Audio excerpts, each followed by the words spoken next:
आपण बायका आहे ना सुपर वुमनपेक्षा कुठेही कमी नसतो. म्हणजे बघा ना, सकाळी लवकर उठायचं, नाश्ता करायचं, मुलांचा डबा, नवऱ्याचा डबा, सगळ्यांच्या आवडीनिवडी, आजारपण सांभाळायची, सणसूद सांभाळायचे, कुळाचार बघायचा, एक न अनेक. दिवसाअखेर जरा कुठे झोपायचं म्हणलं की झोपण्यापूर्वी पण दुसऱ्या दिवशीची तयारी करावीच लागते.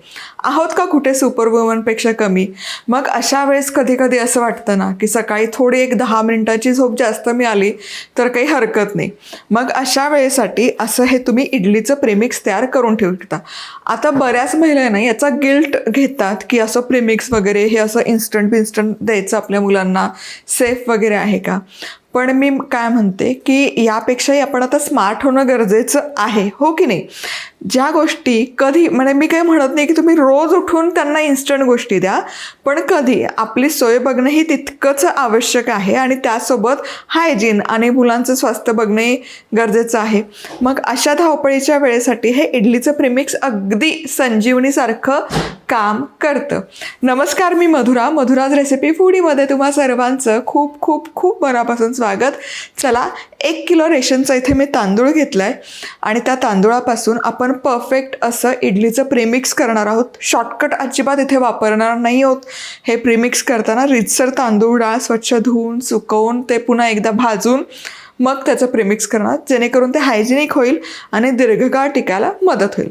तर 1 किलो तांदूळ धुवून घेऊयात. भिजत घालू नका, असा चाळणीमध्ये घ्या आणि फक्त धुवून घ्या. आता इथे रेशनचं तांदूळ नसेल ना तर सुरती कोलम, सोना मसुरी किंवा बासमती, अख्खा बासमती तुकडा जरी वापरला तरी हरकत नाही. 1 किलो तांदूळ आहे तर 350 ग्रॅम इथे उडदाची डाळ घेतली आहे. आता ही डाळ देखील स्वच्छ आपल्याला धुवून घ्यायची. आता हे स्वच्छ धुतलेले डाळ आणि तांदूळ आपण सुकवून घेणार आहोत. रात्रभरात सुकतात, उन्हामध्ये नका ठेवू. हवेखाली, फॅन खाली किंवा आता कोरडी हवा तशी असते त्या हवेखाली छान सुकतात. जसं आपण चकलीच्या भाजणीसाठी डाळ तांदूळ सुकवून घेतो तसंच हे असं पसरवा. आता उडदाची डाळ ही पसरवायची. आता ही मी अख्खी उडदाची डाळ घेतली आहे. विभाजित उडदाची डाळ जरी घेतलेली स्प्लिटवाली तरी चालेल. चला तर मग इथे ना हे डाळ तांदूळ स्वच्छ धुतलेले रात्रभर मी फॅनच्या हवेखाली सुकवून घेतले, उन्हात ठेवलेले नव्हते. आता बघा छान सुके सुके झालेत, कोरडे झालेत. असंच तुम्ही दळलं तरी चालेल, पण मग याचं शेल्फ लाईफ थोडं कमी होतं. त्यामुळे मी हे हलकंसं म्हणजे डाळ पण छान कडकडीत तशी सुकली आहे, तांदूळही सुकलेत, पण एकदा हलकंसं त्याला चटका देऊन घेणार म्हणजे इडली होताना आपली छान हलकी होते. रंग बदलायचा नाही, फक्त गरम करायचं. चल, आता हे सुकवून घेतलेले तांदूळ कढईमध्ये घेते. बरोबर 1 किलो तांदूळ आहे हा. रंग बदलू नका, फक्त गरम झाले पाहिजेत. फक्त एकसारखं मिसळत एक 5 ते 7 मिनिटं भाजून घ्यायचं.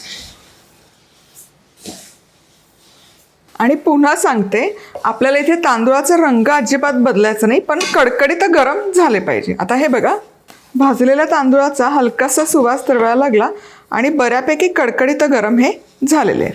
आता हे भाजलेले तांदूळ आपण काढूयात. यामध्ये खड्डा करूयात म्हणजे मग गरम वाफ निघून जाते आणि त्यामध्ये पाणी साठत नाही. आता याच कढईमध्ये ही उडदाची डाळ घालूयात. हे देखील भाजून घ्यायचे. चला, डाळ ही भाजून झाली. डाळीचाही रंग बदलला नाही पाहिजे. बरं, आता कुंड्यामध्ये ही भाजलेली डाळ काढायची आणि यालाही मध्ये हलकंसं खड्डा करायचा म्हणजे गरम वाफ निघून जाते आणि भाजलेल्या पदार्थांमध्ये ओलसरपणा राहत नाही. आता याच कढईमध्ये 2 कप पोहे भाजून घ्यायचे. पोह्यांमुळे इडली फार हलकी होते आणि दिवसभर जरी ठेवली तरी मऊ राहायला मदत होते. मी पातळ चिवड्याचे पोहे घेतलेत, पण घरात जाड पोहे असतील ते वापरले तरी चालेल किंवा मुरमुरे वापरा. चांगले कुरकुरीत करून घ्यायचे. चला, पोहे पण भाजून झाले. आता गॅस बंद करते. हे बघा छान कुरकुरीत झालेत. चला, आधी तांदूळाचा रवा काढून घेऊयात. आधी भाजलेले तांदूळ मिक्सरच्या भांड्यात काढून घेऊयात. एका वेळेस खूप नका टाकू म्हणजे रवा छान होईल. चला आता हे मिक्सरला फिरवून घ्यायचं.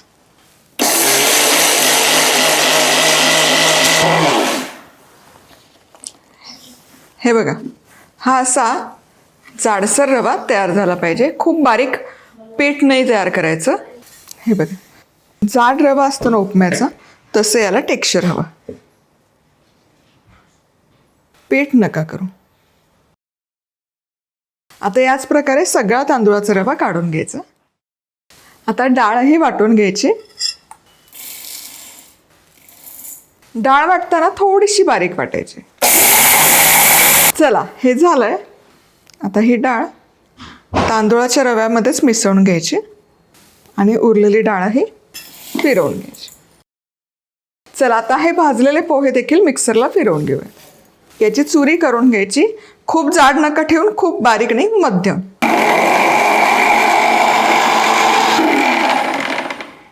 चला हे पण तयार आहे. हे देखील यावर मिसळूयात. चला आता इन्स्टंट प्रीमिक्स करतोय, तर याला आपल्याला लिव्हनिंग एजंट म्हणजे इडली फुगण्यासाठी काही घटक घालावे लागतात. तर इथे 30 ग्रॅम म्हणजेच साधारण 1 टेबलस्पून सायट्रिक ॲसिड आहे. 1 टेबलस्पून सायट्रिक ॲसिड आहे म्हणजे 30 ग्रॅम. तर 2 टेबलस्पून साखर घालायची आणि खायचा सोडा अर्धा टेबलस्पून इतकाच, जास्त नाही. आता हे मिसळायचं. हे बघा, ही छान अशी पावडर तयार होते. आता हे मिश्रण या प्रीमिक्समध्ये घालूयात. यामध्ये 2 tablespoon fruit salt, Eno fruit salt आणि चवीपुरतं मीठ, 1 टेबलस्पून मीठ. चला आता हे व्यवस्थित सगळं एकजीव करायचं. चाळून घ्यायची गरज नाही आहे. मी हे नंतर आहे ना सरळ काय करते, रद्दी पेपरवर काढून घेते आणि मिसळून यामध्ये भरणार आहे.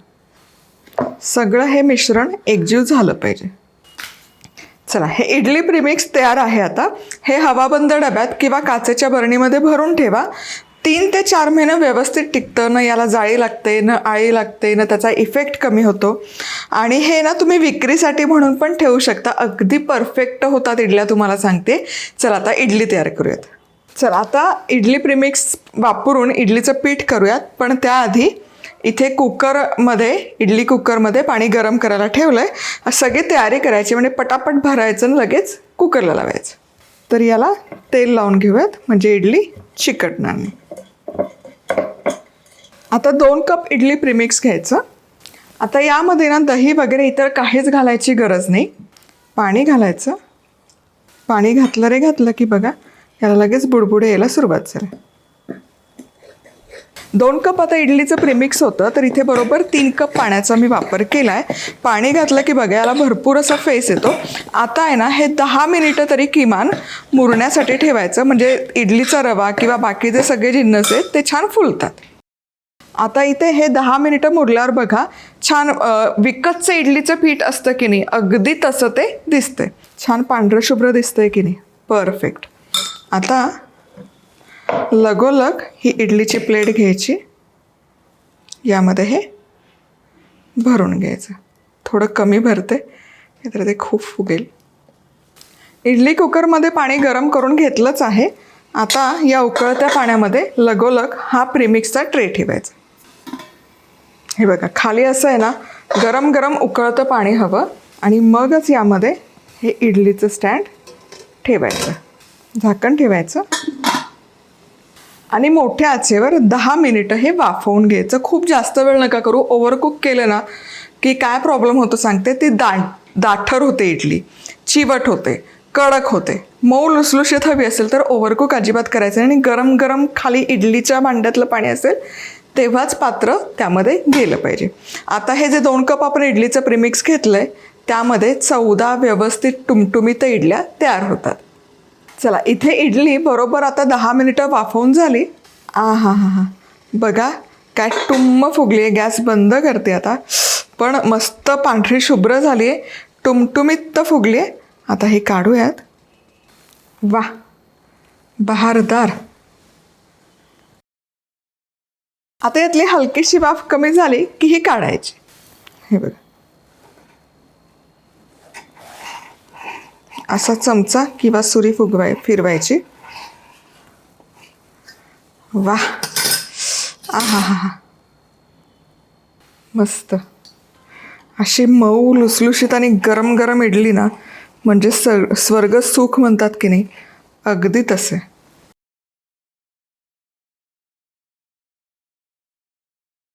हा, इडली काय दिसतात बहारदार, कमाल होतात, मऊ लुसलुशीत तर जाळीदार अगदी. आणि तुम्हाला सांगते, तुमचा मुलगा परदेशात जात असेल किंवा नवरा कुठेतरी दुसरीकडे नोकरी करत असेल किंवा स्वतःसाठी स्वतःच्या सोयीसाठी हे प्रीमिक्स तुम्ही करू शकता. यामध्ये आपण काही असे शरीरासाठी घातक इतर इन्ग्रेडियंट काही घातलेले नाही आणि होममेड आहे, त्यामुळे सेफ आहे. पुन्हा भेटूयात. जाता जाता पटकन सबस्क्राईब करा. तोवर मस्त राहा, खुश राहा, आनंदी राहा, सगळ्यात महत्त्वाचं खात राहा.